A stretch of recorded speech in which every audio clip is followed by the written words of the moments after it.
അവിടുത്തെ ഭർത്താവിന്റെ മുഖം അവസാനം കാണാൻ കഴിഞ്ഞില്ലെന്നോ?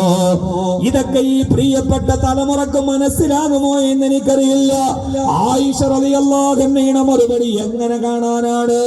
എന്റെ ഹബീബ് വഫാത്താകുന്ന നേരത്ത് ഞങ്ങളുടെ വീട്ടിൽ വിളക്ക് കത്തിക്കാനുള്ള എണ്ണ ഇല്ലാത്തത് കൊണ്ട് വീട് മുഴുവനും ഇരുട്ടായിരുന്നു. എന്റെ ഭർത്താവിന്റെ മുഖം എനിക്ക് കാണാൻ കഴിഞ്ഞില്ല. പ്രിയപ്പെട്ട ഭർത്താവ് വിട പറയുന്ന നേരത്ത് അടുക്കളയിൽ വിളക്ക് കത്തിക്കാനുള്ള ഒരു തുള്ളി എണ്ണയില്ലാതെ വീട് കൂരാക്കൂരിട്ടിൽ കിടന്ന ഒരു വീടിന് നിങ്ങൾക്ക് പറയാൻ കഴിയോ? വീട്ടില് വിളക്ക് എത്ര കിട്ടിയാലും മതി വരാത്ത, ഇനിയും കിട്ടിയില്ല എന്ന് പരാതി പറഞ്ഞ് കലഹിക്കുന്നവരെ, ഭർത്താവ് മരിക്കുന്ന നേരത്ത് അടുക്കളയിൽ വിളക്ക് കത്തിക്കാൻ എണ്ണയില്ലാത്തത് കൊണ്ട് ഭാര്യയ്ക്ക് മുഖം കാണാൻ കഴിഞ്ഞില്ലെന്ന് പറയുമ്പോ, എന്നാൽ അവര് തമ്മിൽ പരാതിയുണ്ടോ? അവര് തമ്മിൽ പ്രശ്നങ്ങളുണ്ടോ?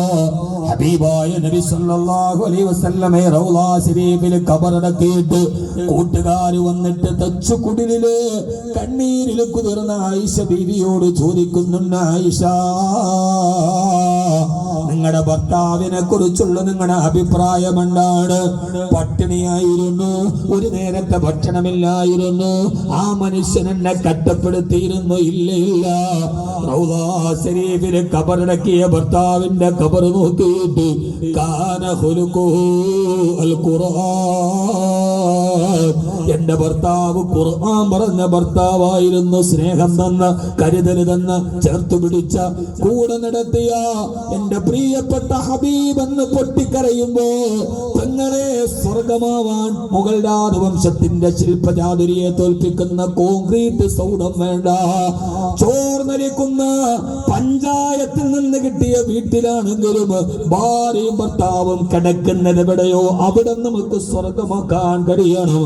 അല്ലാഹു നമ്മളെ സ്വർഗത്തിലെത്തിക്കട്ടെ. അല്ലാഹു നമ്മളെ സ്വർഗത്തിലെത്തിക്കട്ടെ. ആമീൻ യാ റബ്ബൽ ആലമീൻ. അല്ലാഹു നമ്മളെ സ്വർഗത്തിലെത്തിക്കട്ടെ.